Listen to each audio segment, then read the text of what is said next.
안녕하세요. 반갑습니다. 제가 열방교회 저녁 예배에 이렇게 오게 돼서 정말 영광으로 생각하고요.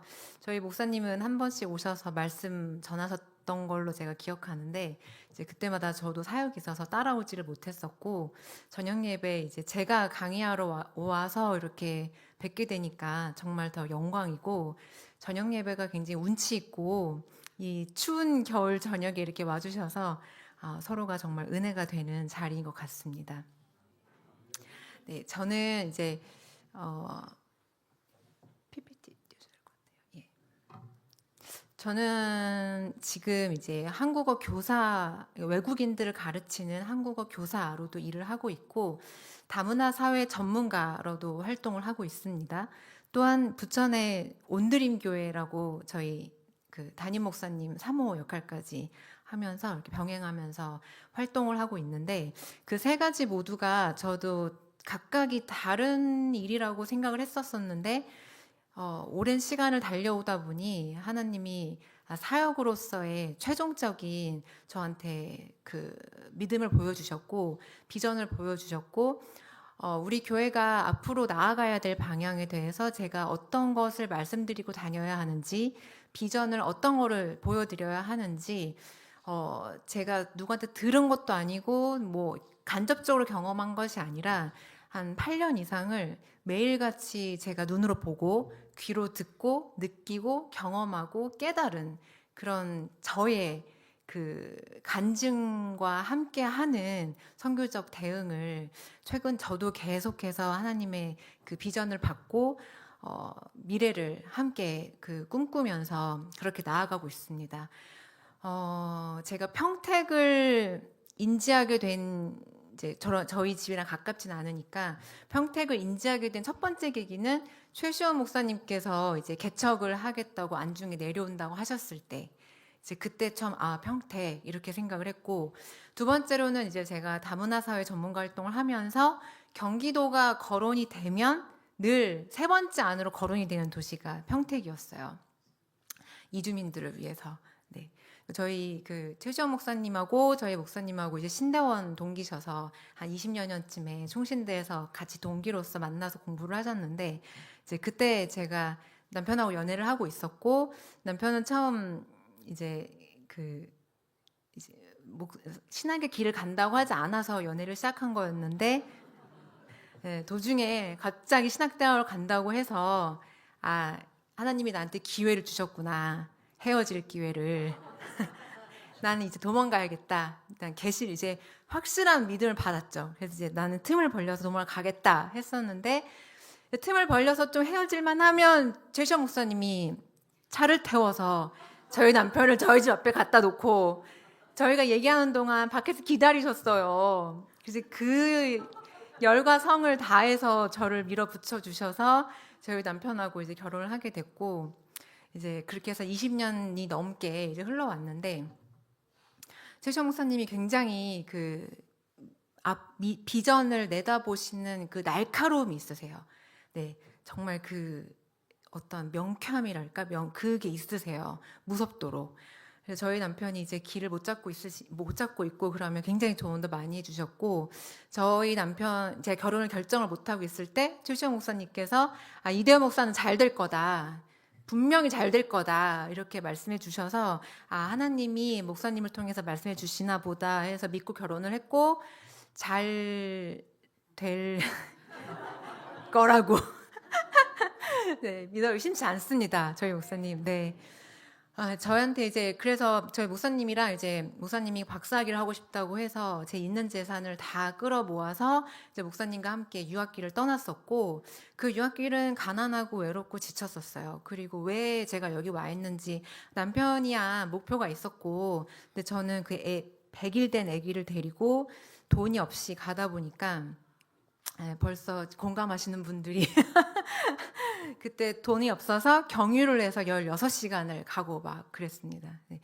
근데 이제 여행하고 사는 건 다르더라고요. 이주민의 삶이라는 게. 주일날 신발을 벗어서 올려놓으면 다음 주 주일날 갈 때까지 신발을 신을 일이 없어요. 돈이 없으니까. 예, 그리고 지금같이 AI 시대여서 제가 어디 가서 금방 AI로 말할 수 있는 게 아니고 사전을 정말 들고 다니면서 예, 찾아가면서 이렇게 말했던 시절이었고 돈이 없으니까 그냥 모든 게 다 무서웠어요. 재미는 당연히 없었고 그냥 아침에 해가 뜨고 막 새가 울면 싫었어요. 아, 오늘은 또 어떻게 버티나. 아, 이게 사는 거는 굉장히 다른 문제였구나라고 생각하고 그때 그냥 이렇게 유학을 접고 이제 돌아왔고 아, 이제 빨리 이제 다시 내 궤도에서 살아야지 이렇게 생각을 했었는데 하나님이 어떤 은혜의 그런 부르심으로 저를 이런 길로 인도를 하셨고 아, 그때 제가 돈이 있었던 이주민이 아니고 돈이 없었던 이주민의 삶을 정말 뼈저리게 겪으면서 아, 이 일을 제가 사역으로 해볼 수 있겠다라고 생각하고 그 길에 들어서서 이제 한 8년이 지났습니다. 이제 제목이 제가 우리 다 같이 한국 교회와 다 같이 다민족 다문화 사회가 주는 도전과 선교적 대응 이렇게 제목을 지었는데요. 그 처음에는 한국어 교육 외국인 아이들을 가르치는 일이라고 생각하고 은혜의 장소로 보내져서 그렇게 하다 보니까 아 제가 그냥 마냥 간 게 아니었던 것을 그 오랜 시간을 통해서 매일매일 체험을 통해서 제가 깨달을 수 있었고 그 비전과 그 보여주심을 명확하게 성도님들한테 설명해 드릴 수 있는 그런 자신감과 그런 경험을 저한테 은혜를 겪게 해주셔서 정말 이렇게 전달해 드릴 수 있어서 정말 은혜의 시간이라고 생각합니다. 감사합니다.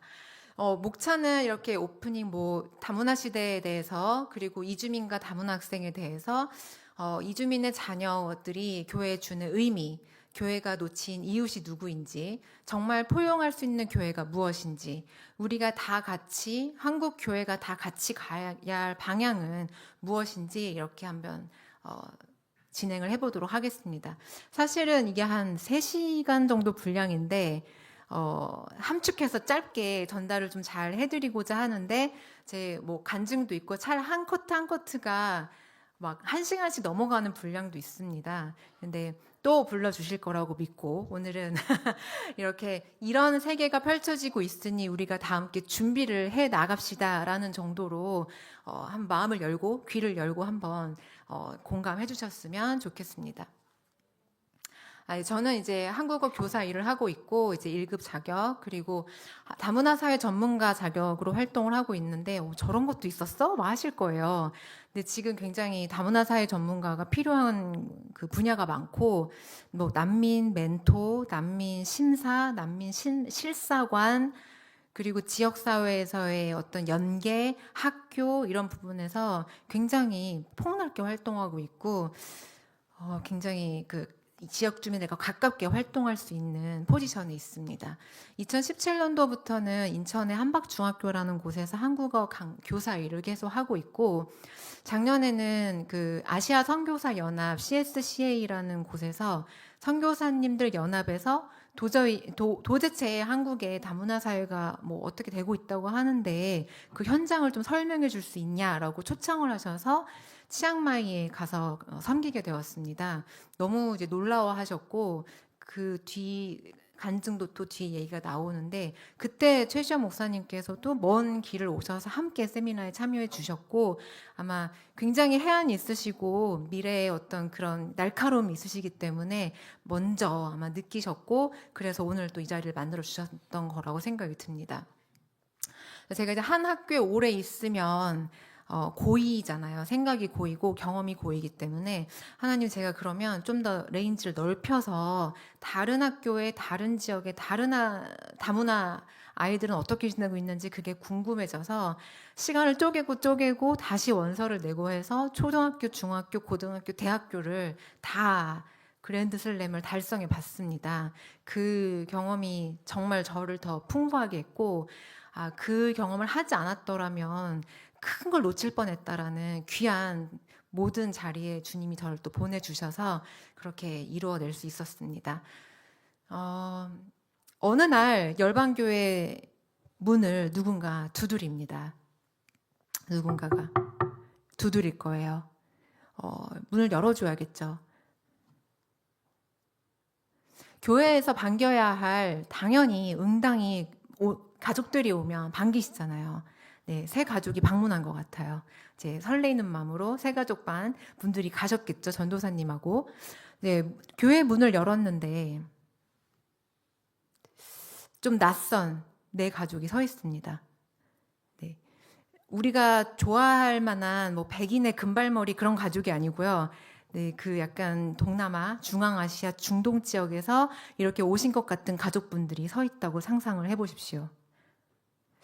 낯선 모습이고 낯선 어떤 의상과 낯선 채취까지 나요. 우리가 좋아하지 않는 그런 채취까지. 왠지 불편한 이주민의 가족이 방문을 했습니다. 심지어 영어권도 아니에요. 영어라고 하면 좀 알아듣기라도 할 텐데 좀 이상한 처음 듣는 말을 사용을 합니다. 근데 들어가도 될까요? 라는 식으로 말을 하는 것 같아요. 이제 그럼 조금 어떤 표정이실 것 같으세요? 아, 빨리 전도사님, 빨리 나가봐요. 나가봐요. 야, 너 영어 잘한다고 하지 않았니? 너. 아, 가봐. 막 이렇게 우왕좌왕 하실 거예요. 그리고 좀 유색 인종이 나타나면 불편한 기색을 감추실 수 없으실 거예요. 근데 이게 남의 얘기가 아닌 게 제가 활동하고 있는 선교 단체에서 곡성에 목회를 하시고 있는 목사님이 있으신데 어느 날 정말 태국 성도님 가족이 방문을 한 거예요. 입교를 하시겠다고. 근데 태국은 95% 불교의 나라거든요.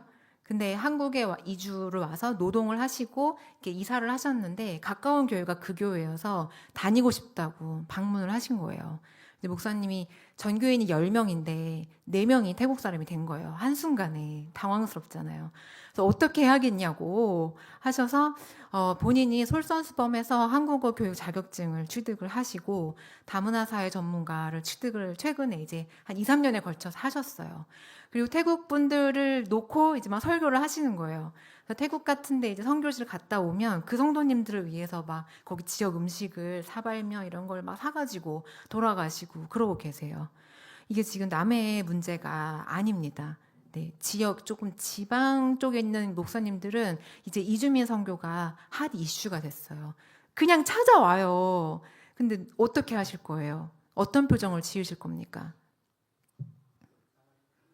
네, 좋아요. 네, 네, 어떤 얼굴로 맞이할 수 있을지 한번 생각해 보셔야 될 시점이 왔습니다. 성경 속에 이미 이방인과 나그네와 난민에 대해서 많은 그 장에 기록이 되어 있어요. 대표적인 것은 아브라함이죠. 네. 그리고 야곱과 그의 가족들도 가나안 땅을 기근을 지나서 자연재해예요. 쉽게 얘기하면 자연재해 난민이죠.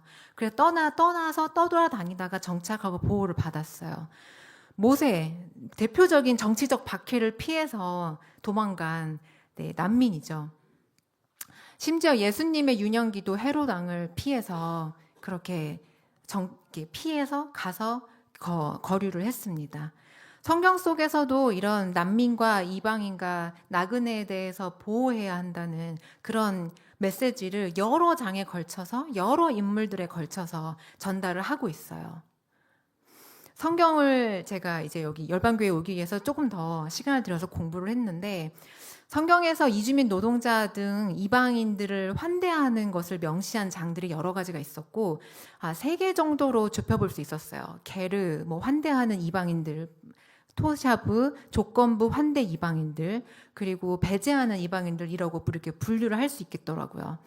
환대하는 이방인들은 이제 전도가 되어서 우리 사회에 전혀 이질감 없이 우리 교회를 다니면서 그렇게 활동할 수 있는 이방인들. 토샤브도 뭐 적대적이진 않지만 하나님 우리 교회의 질서를 흐트러뜨리지 않고 사회를 사회 안에서 잘 적응하는 이방인들. 그리고 좀 배제하는 이방인은 위협적이거나 위험을 줄 수 있는 이방인들로 분류는 했어요. 분류가 되어 있지만 성경에서 이 세 부류를 분류는 했지만 똑같이 이렇게 명시하고 있습니다. 이주민의 생명이 위협받고 한국 사회의 선의로 순응하는 외국인을 마치 이스라엘 백성처럼 보호하고 돌보라고 명령하고 있습니다. 그러니까 그러니까 환대의 기준은 종교, 기독교가 이냐 아니냐 그런 거를 떠나서 그들이 처한 취약성과 그들이 겪은 위협성을 우리가 가엾게 긍휼히 여겨서 돌보아야 한다는 것을 성경에서는 명확하게 명시하고 있습니다. 우리 대한민국은 2023년도부터 뉴스에서 인구가 소멸한다고 하고 있어요. 이대로 가면 정해진 미래는 인구가 재앙일 거다. 작년까지만 해도 인구 재앙이라고 한국 사회에서 합계 출산율은 0.7명으로 집계가 됐었는데 작년 말에 그나마 다행으로 0.8 몇 명 정도로 올라왔다고 하죠. 근데 이렇게 가다 보면 인구 재앙이라고 뉴스, 세계적인 인구 학자까지도 다 우리나라한테 이렇게 얘기하고 있습니다. 지금 그 평택은 그래도 아이들이 좀 많은 것 같은데 제가 있는 학교만 해도 점점 줄고요. 이제 네 반에서 세 반으로 줄었고 세 반이 막 15명씩 앉아 있을 때가 있습니다. 독감 걸려서 한 8명이 안 오면 7명이에요, 한 반이. 그렇게 눈에 띄게 책상 수가 줄어들고 있습니다. 그래서 대한민국은 이제 급하게 다문화 사회를 급격하게 추진을 했고 이민, 결혼, 유학, 일, 탈북 이런 여러 가지 경로를 통해서 이주민들이 들어오고 있어요. 사실 우리나라는 아직 이민을 법적으로 개방하진 않았습니다. 우리나라 이민 왔다는 얘기는 못 들어보셨죠? 우리가 호주로 이민 갔어 이런 얘기는 하셨어도. 네, 이민을 법적으로 개방하진 않았지만 뭐 유학, 뭐 일 이런 걸로 비자를 통해서 지금 유치를 하고 있고 결혼도 20년 전쯤에는 농촌 총각 장가 보낸다 그래서 그런 정책적으로 하긴 했지만 지금은 연애 결혼해서 그렇게 많이 하고 있어요. 자만추로 해서. 저희 아버지 친구의 자제들만 해도 2명이 벌써 러시아 여성과 남아공 여성하고 결혼을 했어요. 네, 그냥 자연스럽게 유학 갔다가 아니면 대학원을 유학 왔다가 그렇게 만났고 유학은 지금 대학은 외국인을 받지 않으면 존폐 위기에 놓여 있는 게 한두 곳이 아닙니다. 모두 국제 입학처가 만들어졌고 한국어로 배우지 않아도 될 정도로 만들어놨어요. 외국인이 오지 않으면 안 되고 신학대학교에서도 이제는 그 외국 학생들이 여기서 안수를 받고 돌아가서 사역을 하는 코스들이 생겨났고 그런 것들을 위해서 많이 기도를 하고 있습니다. 탈북자들도 집계는 되지 않아요. 공식적으로. 왜냐면 극비이기 때문에. 근데 굉장히 방송에도 많이 나오죠. 심심치 않게. 탈북자 방송인들. 학교에서도 굉장히 많이 있습니다. 탈북인들만을 위해서 사역하시는 목회자분들도 많이 계세요. 굉장히 위험한 일이긴 한데 우리가 한번 생각해 봐야 될 점이 난민입니다. 러시아 우크라이나 전쟁 끝나지 않았고 이스라엘 하마스 전쟁, 중동 지역 전쟁은 정말 무섭도록 계속되고 있습니다. 그런데 난민 우리가 인정률은 한국이 3%밖에 되지 않아요. 근데 캐나다나 독일 같은 경우는 난민 인정률이 30%가 넘습니다.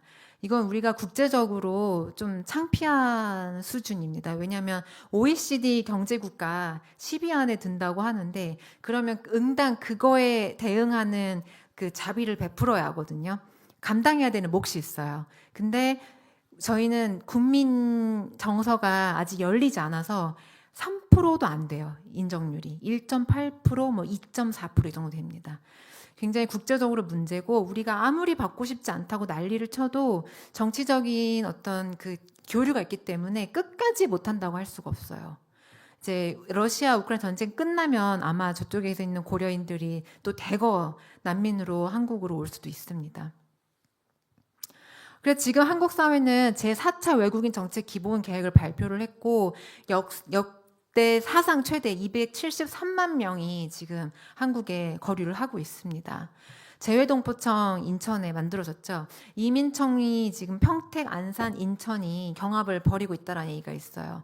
아마도 재외동포청이 있기 때문에 인천으로 오지 않겠느냐 그런 얘기가 있는데 이제 정말 국가에서 계속 추진을 하고 있고 공익 광고 속에서 다문화 사회가 많이 언급된 거 심심치 않게 보셨을 거예요. 같이 농구를 하는 17세 모히브 친구, 뭐 승원이, 부지런한 K 사장님 로빈, 뭐 국적을 주겠다면 군대를 가겠다라는 조나단까지 있어요. 지금 한 2000년대 초반에 농촌 총각 장가 보내기 정책이 엄청나게 많이 추진됐어서 그 학생들이 이제 20살이 넘었어요. 그때 태어난 아이들이. 그때 태어난 아이들이 이제 다문화 사회의 1세대, 이제 여기서 태어나고 자란 첫 번째 세대로서 군대를 가야 하는 시점이 왔습니다. 그래서 병무청도 난리가 났어요. 어떻게 받아야 될지, 얼마나 어떻게 인정을 해줘야 될지, 다문화가 뭔지. 그래서 이게 극비라서 공개하고 있지는 않지만 대학이나 정부에서 계속 병무청으로 그런 다문화적인 뭐 컨퍼런스나 연수 같은 게 굉장히 많이 들어가고 있습니다. 한국의 이민은 이렇게 흘러가고 있었어요. 처음에 해방하고 난 다음부터는 우리가 다 수출했죠. 아버지들이 중동 가서 돈 많이 벌어오셨고요. 네, 사탕수수밭 많이 갔고, 네, 파독 어머니들 독일 갔고, 그렇게 해서 돈을 많이 벌어왔었어요. 그런데 88년 올림픽 기점으로 우리나라가 엄청난 성장을 했고, 그 성장한 모습이 전파를 타기 시작하면서 이제 그 고향 향수에 젖었던 제 농포들이 눈을 돌리기 시작했고, 그 시점과 맞물려서 K-팝, K-컬처, K-드라마들이 엄청나게 뜨면서 중앙아시아, 중동, 뭐 동남아시아 이쪽에서는 워너비 국가가 되었습니다. 우리는 맨날 이렇게 사니까 체득을 못 하실 텐데요. 저는 이제 그쪽 친구들하고 매일 만나고 매일 보기 때문에 어때? 그러면 너무 좋대요. 너무 좋대요. 학교가 그렇게 좋을 수 없고 밥을 공짜로 주고 선생님들 너무 친절하고 사회 시스템 잘 되어 있고, 그리고 거기 그 중앙아시아 쪽에 우리 한국 남성분들 가시면 거의 왕자 대접 받으실 수 있어요. 네, 좀 자존감 떨어졌다. 요즘 내가 좀 안 풀린다. 집에서 안 먹힌다. 그러면 한 달 살이 추천합니다. 네, 어깨가 이렇게 해서 오실 수 있어요. 네, 왕자, 네, K 왕자.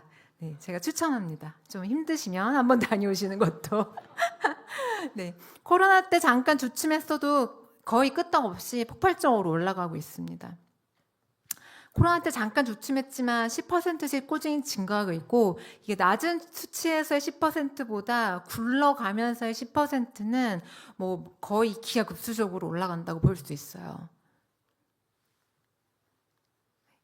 총 인구 대비 외국인 이주민 비율이 몇 퍼센트일 때, 이제는 다문화 사회구나 라고 하실 것 같으세요?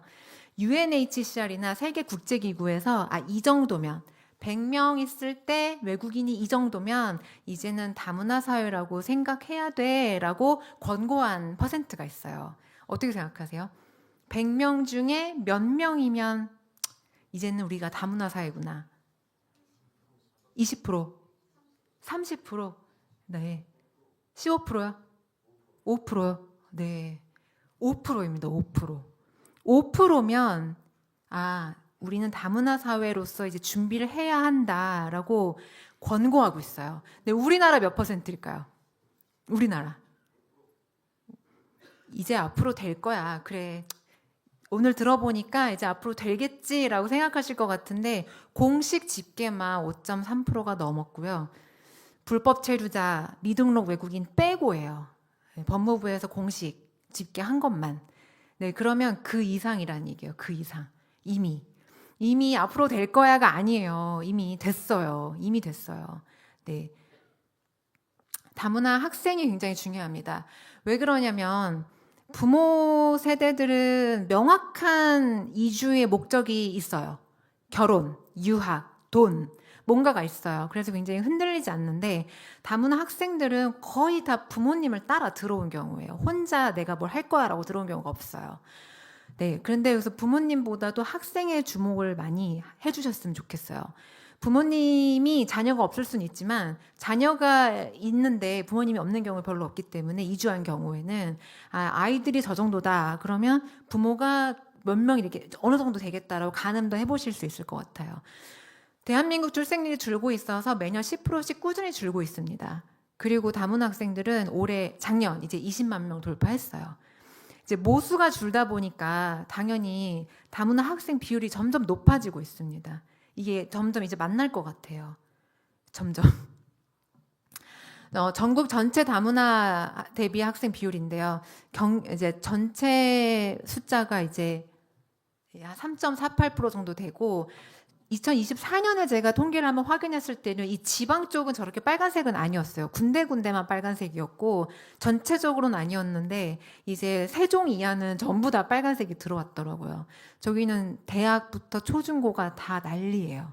네, 다 난리고 제가 이제 근무하는 인천 지역이 수도권에서 좀 높고 이제 경기도를 제가 한번 여기 오기 위해서 경기도만 한번 봐야겠다 싶어 찾아봤어요. 통계를.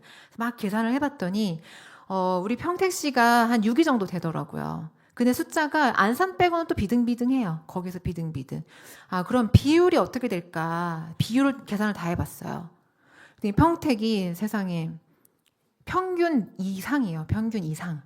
네, 웬만한 지방 도심만큼 4%가 넘더라고요. 비율로 따지면. 그러니까 그런 핫플레이스에 여러분들께서 거주하고 계신 거예요. 나는 못 봤는데 관심이 없어서 안 보이셨던 거예요. 네, 다 있어요. 네. 자, 우리가 이런 핫플레이스에 살고 있다는 거. 다문화 학생들은 이제 여러 가지로 이제 각 부처에서 정의를 하고 있는데 요즘은 이제 다문화라는 게 좀 차별을 조장한다고 해서 이주 배경이라는 말로도 많이 쓰고 있습니다. 부모와 함께 이주를 한 배경을 가지고 있는 학생들이라는 얘기고 뭐 결혼으로 온 경우도 있고 난민을 신청한 경우도 있고 탈북자 가정도 있고 이렇게 여러 가지 경우로 들어오고 있는데 왜 우리 교회가 주목해야 하는지 이주민과 이주민의 자녀들을 왜 주목해야 하는지 제가 3가지 정도로 한번 압축을 해봤습니다. 선교의 기회가 확대되고 있어요.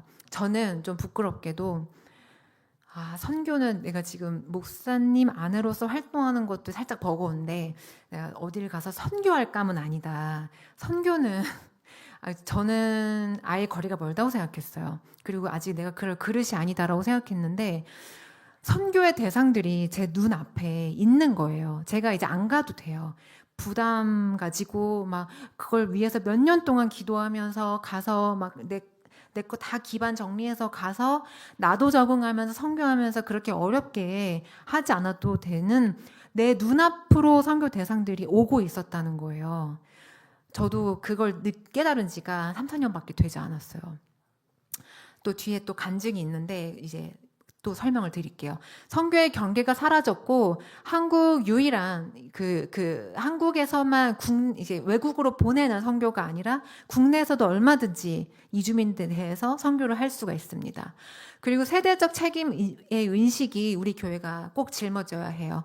1.5세, 그러니까 외국인을 따라온 부모님을 따라온 1.5세 여기에서 태어난 2세 학생들이 우리 손으로 양육할 수 있는 첫 세대입니다. 그 첫 세대 신앙이 얼마나 영향이 크신지 다 아시죠? 믿음의 첫 세대가 얼마나 중요한지. 그 세대를 우리가 양육할 수 있는 중요한 순간들에 우리가 서 있다는 겁니다. 그것을 우리 교회가 해내야 하고요. 3번째로 가장 중요한 거는 영적 그런 공백이 커졌어요. 이주민이 들어오면서 타 종교와 이단으로부터의 영적 보호가 필요한 시점이 되었습니다. 이슬람교 믿는 사람들, 무슬림이 엄청나게 많이 들어왔고요. 또 아무것도 없는 무종교 사람들을 이단들이 먼저 선점하기 시작했어요. 우리가 굉장히 한 발 늦잖아요. 엄청나게 발빠르게 먼저 시작했고 제가 평택에 그러면 어느 종교의 사람들이 많이 있을까 또 조사를 했는데 또 세상에나 평택에 무슬림 인구가 이렇게 많다는 논문이 있더라고요. 네. 지금 뭐 안산, 화성, 인천 그 다음이 평택이에요. 20%가 넘는. 네. 못 보셨을 수 있는데 저는 이제 익숙해요. 히잡을 쓴 여성들과 네. 금요일에 기도하러 가는 이슬람 사람들, 네, 이슬람 학생들이 많이 있거든요. 평택이 이런 중요한 지금 위치에 있는 우리 교회가 열방교회가 그런 중요한 위치와 시간 속에 있습니다. 실질적으로 제가 경험한 얘기를 조금 또 얘기를 해드리고자 하는데 제가 근무하고 있는 학교가 다문화 학생 비율이 이제 25%를 넘었어요. 100명 중에 25명이고 제가 처음에 갔을 때만 해도 10% 이렇게 있었는데 몇 명이 없었는데 꾸준히 증가를 해서 지금은 4명 중에 1명이 외국인 학생입니다.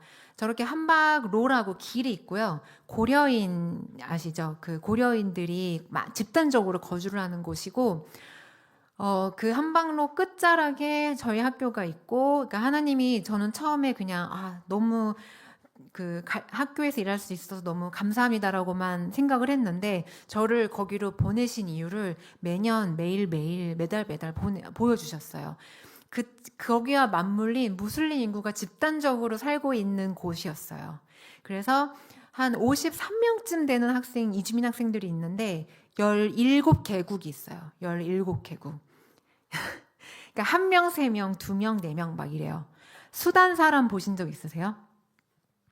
리비아 사람, 요르단, 나이지리아. 저는 매일 봐요. 매일 보고 매일 올림픽 보는 것 같은 그런 정도의 다양한 인종과 다양한 언어와, 그러니까 한 명 통역사를 구하고 싶어도 의미가 없어요. 뭐 러시아 사람 1명 구하면 뭐예요? 캄보디아, 베트남, 요르단 애들은 어떻게 해요? 의미가 없어요. 그냥 다 몸으로 부딪혀서 통역사 없어요. 통역사 없고 출석부를 보시면 노란불이 지금 외국인 아이들이에요. 저게 4반일 때는 그래도 노란불이 좀 적었는데 3반으로 줄이고 나니까 한 20명 중에 7, 8명, 10명까지가 외국인이에요. 그러니까 굉장히 어려운 환경에 처한 거죠, 학교가. 네. 그래서 통역사 없어요. 통역사 없고 그냥 정말 애들끼리도 말 안 통해요.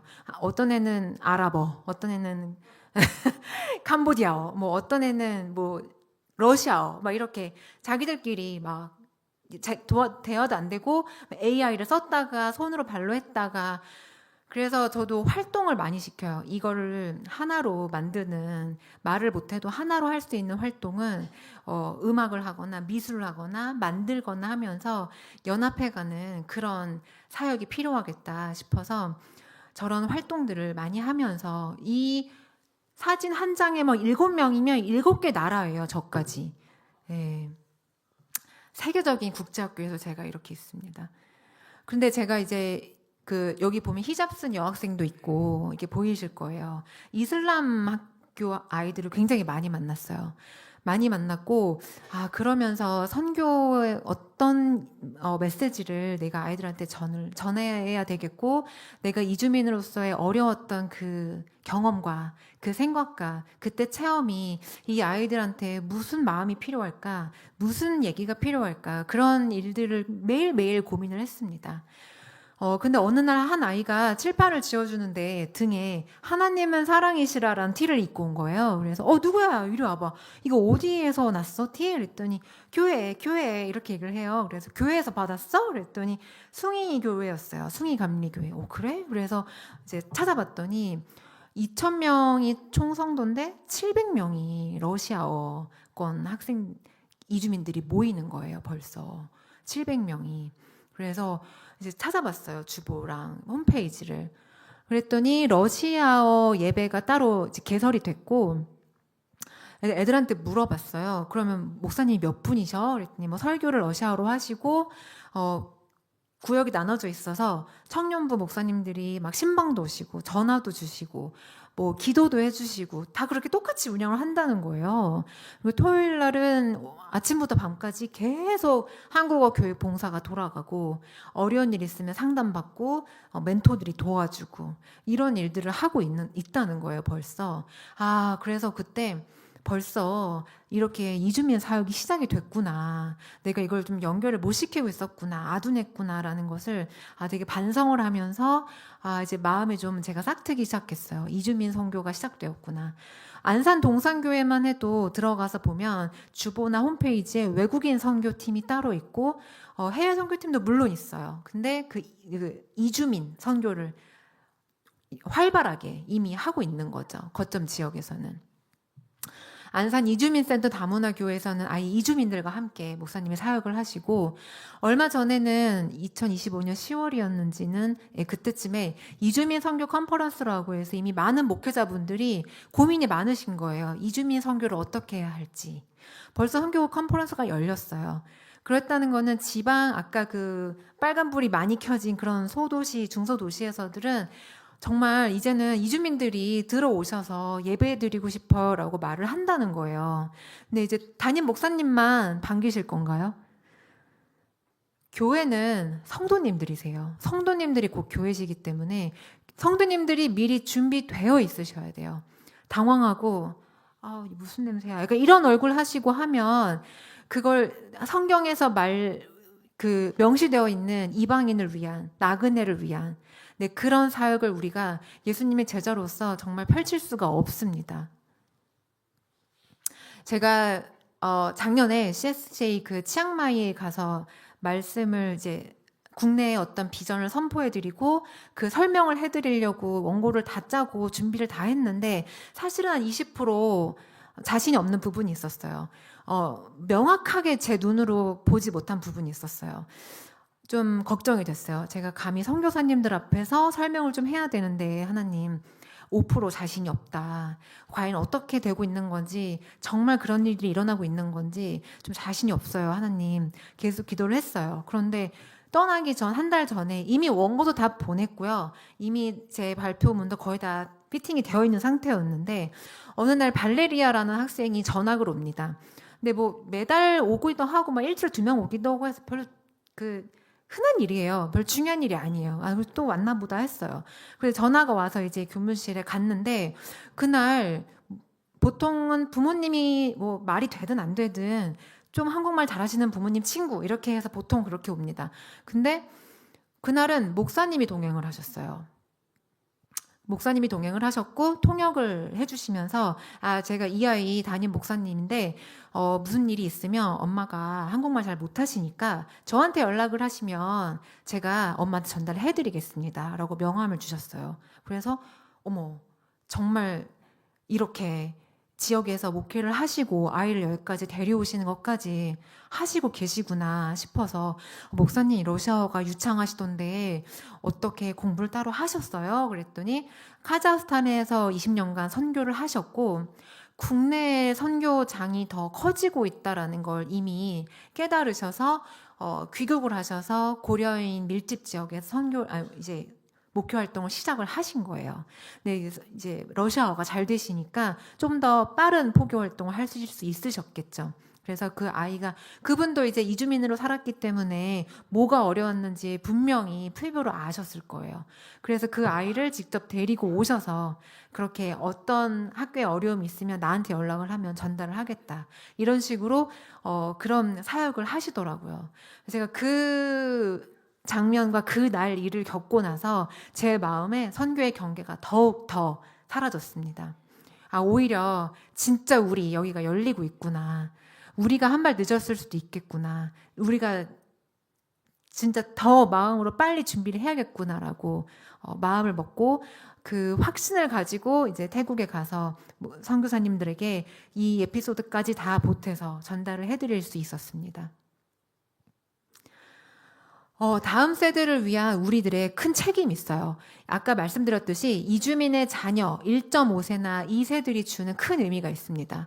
우리 한국 교회가 양육할 수 있는 믿음의 1세대예요. 그 부모님들은 아까 말씀드렸듯 그 어떤 확실한 이주의 목적이 있었기 때문에 흔들리지도 않고 한국 사회가 양육한 사람들이 아니에요. 그분들은. 그리고 그분들의 이주민 자녀들은 여기서 자라고 태어나면서 굉장히 어려움도 많았었고 한국 학교나 사회에서 자라면서 굉장히 문화적 충돌도 컸을 것임을 예상하는 세대들입니다. 그 믿음의 1세대를 우리가 반드시 지금 키워내야 하는 중요한 골든타임에 서 있어요. 제가 아이들을 사랑으로 대하죠. 너무 깊은 사랑으로 대해요. 근데 정말 많이 혼도 냈어요. 근데 말도 잘 못 알아듣는데 제가 막 혼을 내도 아이들이 알더라고요. 자기를 예뻐해서 혼낸다는 것을. 네, 그렇게 제가 느낀 거는 사랑으로 그 아이가 사랑을 느끼면 사랑을 베풀고 싶어 하더라고요. 자연스럽게. 제가 내가 너 그렇게 가르쳐줬잖아. 너도 가서 도와줘야지 라고 말하지 않았는데 자기가 한번 은혜를 느꼈기 때문에 새로운 아이가 오면 제가 시키지 않았는데 찾아가서 안내하고 데리고 다니면서 막 멘토 역할을 자처해요. 근데 사랑은 글로 배울 수 없는 거잖아요. 우리 어렸을 때 교회에서 정말 사랑을 느끼고 커서 우리 지금 이 자리에 있는 거잖아요. 네. 그것을 지금 심어줄 수 있는 1.5세대와 2세대가 우리 주변에 널리 퍼져 있습니다. 우리가 해야 될 일이 지금 너무 많아요. 그 아이들을 잘 키워내지 않으면 우리의 자녀들과 연합이 되지 않아서 굉장히 어려운 사회를 만들 수 있어요. 청년폭동 일어날 겁니다. 지금 아일랜드랑 미국 청년폭동들이 그런 것들을 보살피지, 케어하지 못해서 청년들이 연합이 되지 않고 있어요. 그럼 사회가 분열되죠. 우리가 물려줄 수 있는 사회는 그런 사회가 아니잖아요. 믿음과 신앙의 사회를 물려주고 싶으시잖아요. 그러면 그 친구들, 그 자녀들을 잘 키워내야 돼요. 우리 자녀들만큼. 그래야 우리 자녀들하고 함께 이런 다음 세대들, 우리 여기 있는 학생들처럼 같이 크면서 자랄 거란 말이에요. 근데 우리가 사랑을 해주지 않으면 그 친구들도 우리한테 사랑을 베풀지 않거든요. 네, 사회 통합에 기여할 수 있는 교회의 큰 역할이 기다리고 있습니다. 제가 정말 반성을 했던 사건이에요. 제가 이슬람교 학생들을 많이 만나면서 너무나 강해요. 존경스러울 정도로 강해요. 정말 학교에서 밥을 안 먹어요. 왜냐하면 어떤 고기가 들어있을지 모르고 믿을 수 없다는 거예요. 부모님이 우리 성경 그 신앙적으로 먹지 말라고 했기 때문에 먹지 않아요.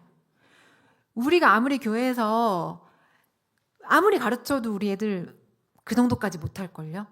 그 정도까지 못할 거예요. 네. 금요일 오후 1시에 얘네들은 예배예요. 학교에서 다 미인정 조퇴를 하고서라도 갑니다. 부러워요. 그런 신앙의 힘들이. 저 친구가 제가 고등학교에서 만난 친구예요. 이집트 학생이고 이슬람교라고 생각했어요. 근데 이제 그날 한국 음식 좋아하는 음식에 대해서 이제 한국어 시간에 얘기하다가 넌 뭐 좋아해? 그랬더니 부대찌개를 좋아한대요. 근데 부대찌개? 그 햄이 다 들어간 걸 너가 먹는다고? 너 먹어도 돼? 그랬더니 저 기독교예요. 이러는 거예요. 그래서 기독교라고? 그랬더니 원래 이슬람교였대요. 원래 이슬람교고 무슨 이름도 모하마드 뭐 엄청 길어요. 그게 그 이름에 룰이 있어요. 그러니까 성경에 자기네 성경에 나온 인물 큰 인물 하나, 아버지의 이름 하나, 자기 이름 하나 뭐 이런 식으로 세네 개 이름이 길어요. 그랬고 이제 누나 둘, 자기 엄마, 아버지 이렇게 6명, 동생까지 이렇게 이주를 했는데 굉장히 어렵게 살았대요. 근데 자기 그 인근의 교회에서 그렇게 지극정성으로 자기 집을 보살펴 줬대요. 네. 이슬람교는 전 안 된다고 생각했어요. 네. 쟤네는 빼고 전도해야겠다. 쟤네 한 명 전도하느니 10명 전도하겠는 거예요. 너무 강해서 뭐 되지가 않아요. 너무 강해요. 그냥 안 된다고 생각하고 저는 이제 좀 벽을 쳤어요, 사실. 근데 저 친구 일을 겪고 제가 깊게 반성을 했습니다. 그래서 지금 누나, 어머니, 자기 동생까지 모두 기독교를 개종을 했고 청년부에서 찬양팀 드럼 사역을 해요. 아버지는 개종이 안 돼서 아버지는 삐져서 돌아가셨대요. 이집트로.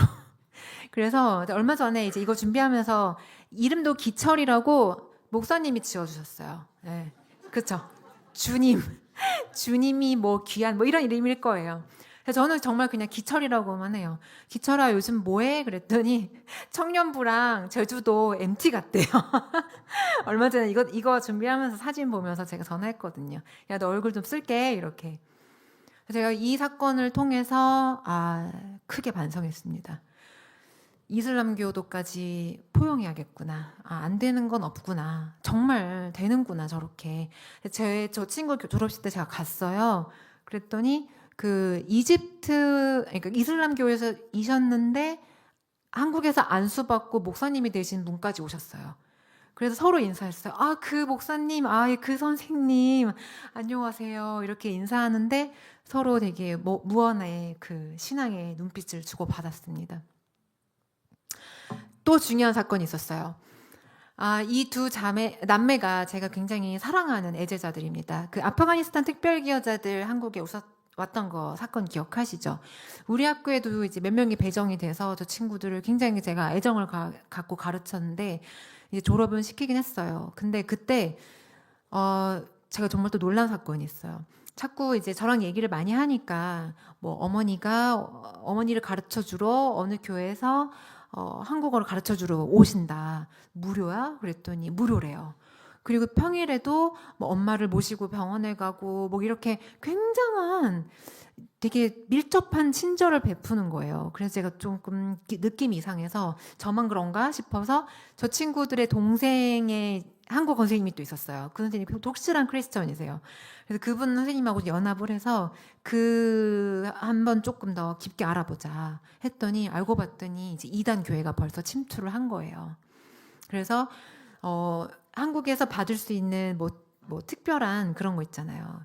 정부에서 주는 혜택 그런 걸 기가 막히게 막 제공을 하고 병원 쫓아다니고 애들 뭐 쫓아다니고 자기네 교회가 뭐가 있으면 막 행사에서 부르고 굉장히 깊게 침투해 있는 거예요.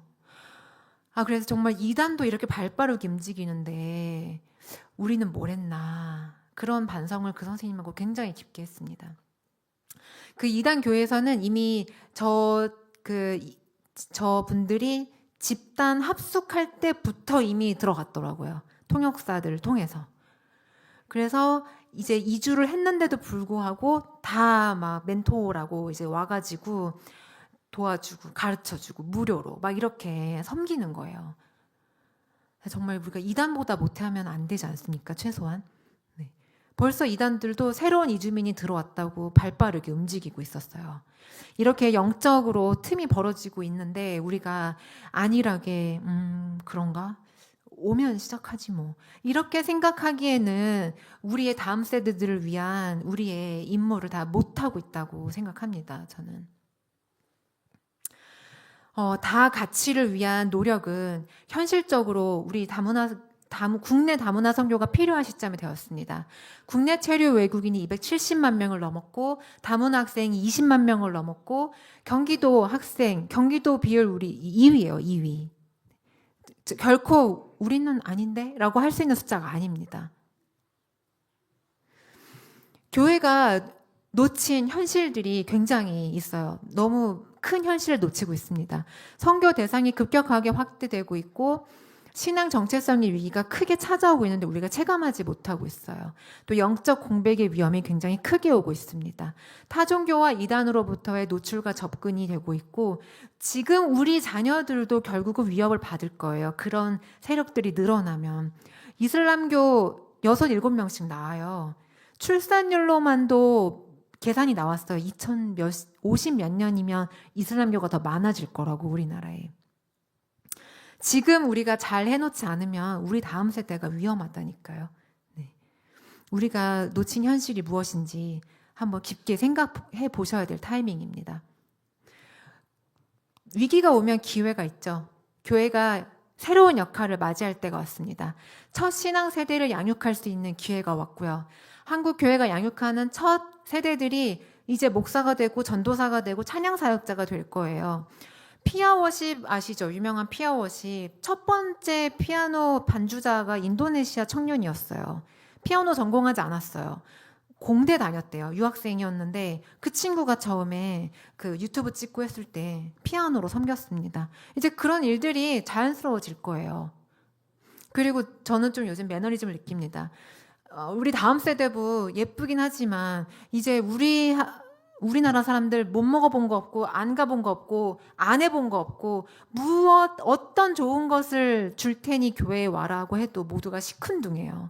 굉장히 매너리즘 느끼지 않으세요? 네. 굉장히 문제라고 느끼지 않으세요? 다음 세대를 정말 잘 키워내야 됩니다. 신앙, 문화적 안정감을 우리가 제공해줘야 돼요. 우리가 언젠간 한 20년 후쯤에 그 친구들이 정말 은혜를 받고 사랑을 받고 자라서 한국에 정당한 세금 내고 한국의 유명한 과학자가 되고 그 아인슈타인 그 미국 여자 국무장관 이런 사람들 다 난민 출신이에요.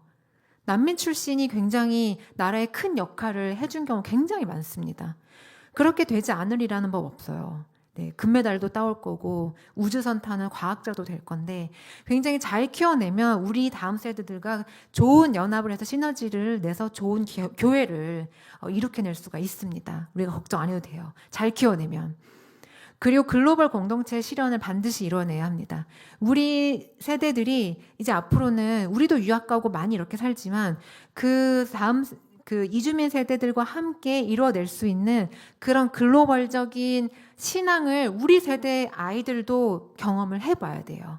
그냥 엄마 따라 선교 갔더니 애들 그렇게 살더라. 그냥 나 좀 고맙네. 이런 거 말고 정말 내 친구, 모힙을 한 친구 내가 도와주면서 걔를 내가 끌어주면서 그런 경험을 우리가 함께 해나가야 되고 우리가 그런 멘토 역할을 할 수 있는 게 바로 우리 지금 열방교회 성도님들이 가장 핫한 도시에 가장 중요한 골든타임에 지금 계시고 있다는 것을 확신하시길 바랍니다. 우리 다 같이, 우리 교회 다 같이 하나님은 이렇게 말씀하셨습니다. 너희와 함께 있는 타국인을 너희 중에서 나은 자같이 여기며 자기 같이 사랑하라 라고 하셨어요. 너희는 나그네를 사랑하라. 전에 너희도 애굽 땅에서 나그네 되었음이니라. 네. 우리도 나그네였었죠. 올챙이 시절 기억 못하는 사람이긴 하지만 네, 우리가 나그네였을 때 어떠한 환대를 받았는지 네, 어떠한 사랑을 받았는지 우리 민족이 어떻게 보살핌을 받았는지를 기억한다면 우리도 은혜를 받았으니 베풀어야 하겠죠. 어떠세요? 열방교회는 이제 준비가 되어 있으셨을까요? 조금 되셨을까요? 네. 이제 정말 외국인이 입교를 하고 준비가 되셨고 정말 외국인이 입교를 하면 시즌 2가 준비되어 있습니다. 네. 그때 시즌 2는 그때 외국인이 이제 들어와서 정말 어떻게 해야 될지 조금 고민이 되신다면 다시 연락 주시면 다시 찾아뵙고 시즌 2로 만나 뵙도록 하겠습니다. 감사합니다.